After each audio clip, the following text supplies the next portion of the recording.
Alright, this is currently what I have for a glove box. An empty void. Unfortunately, as you can see, a lot of rust here. The front windshield seal was deteriorated badly, and it probably leaked in here for, well, who knows how long, many years.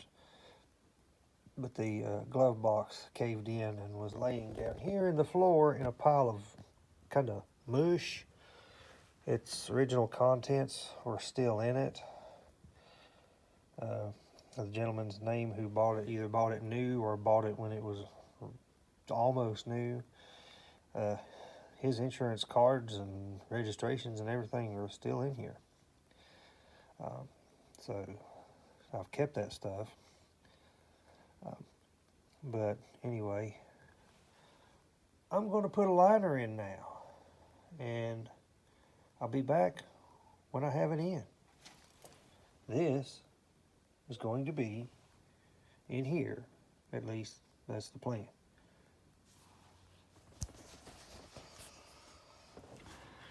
Alright, I'm in the middle of trying to get this glove box in here in this 48 Chevy. And here's the old retainers, a nut plate and a Phillips head screw. There's one on each side here and here. This nut plate fell down into the underworld and I can't find it or fish it out of there. I have two more up above that I'm going to have to do the same thing with. There's no real good way you can hold this if it's rusted like these are. So what I'm doing is using these,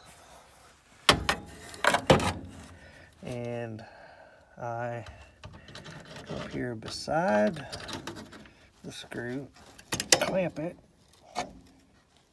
and down goes my light. Okay. But anyway, what this did on the others is it captures the nut plate as it comes around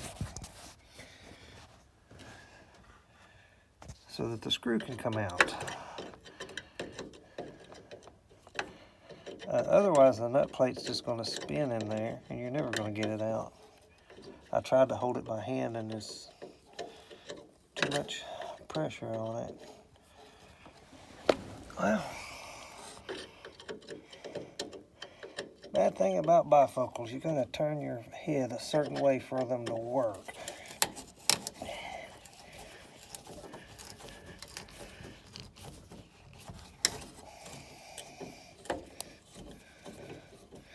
It'd help if I turn it counterclockwise, wouldn't it?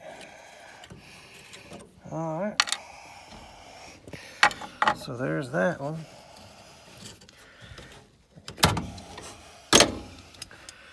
Now, do the same thing with the last one. That worked. I have everything out that needs to come out. This one can stay and this one can stay.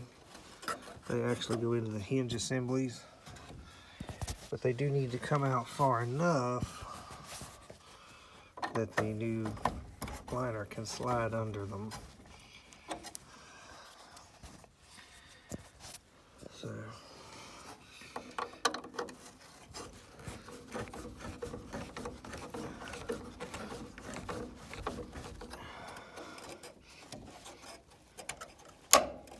now, oh, here's a piece of the original glove box. One little piece left behind here. Yeah, see that? Yeah. That used to be like this. Yeah. This car is a 48 model, which makes it, let's see, 74 years old this year.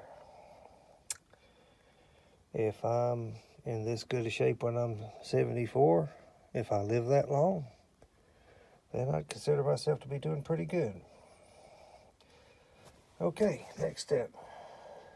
Insert glove box. Okay, here we are. Glove box door. And what do we have now? Ta-da! a glove box, complete with a new old stock owner's manual. Actually, I think this may truly be a used manual, but I mean, that's good, that's legitimate. Okay. This glove box liner came from the filling station. That's where I get a lot of my parts from that I can't get from other sources. They and another place called Chevs of the 40s are the primary suppliers for parts for vehicles like these. It's flock lined, a little bit dirty from where I put it together, but it comes with nut plates.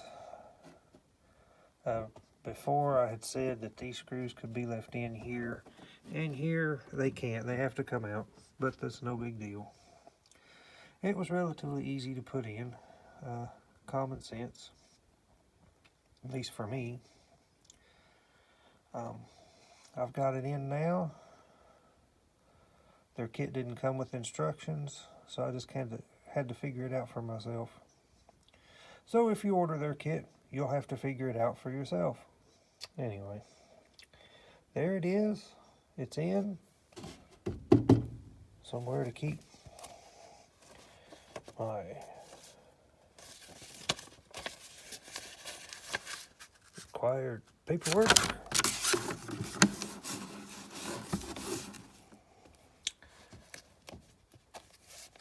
And an owner's manual.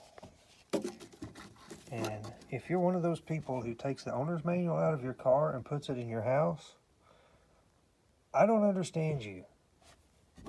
Why do you need it in the house? I need it in the car. I can't tell you how many cars I've bought that didn't have the owner's manual in them. If it doesn't, that's one of the first things I do is get one, order one. Anyway, there's another project complete. And here's the next one.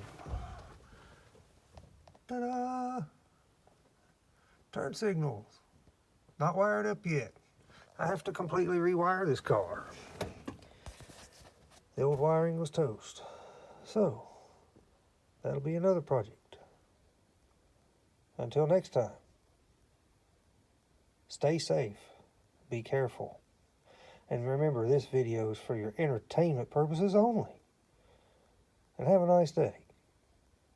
Take care.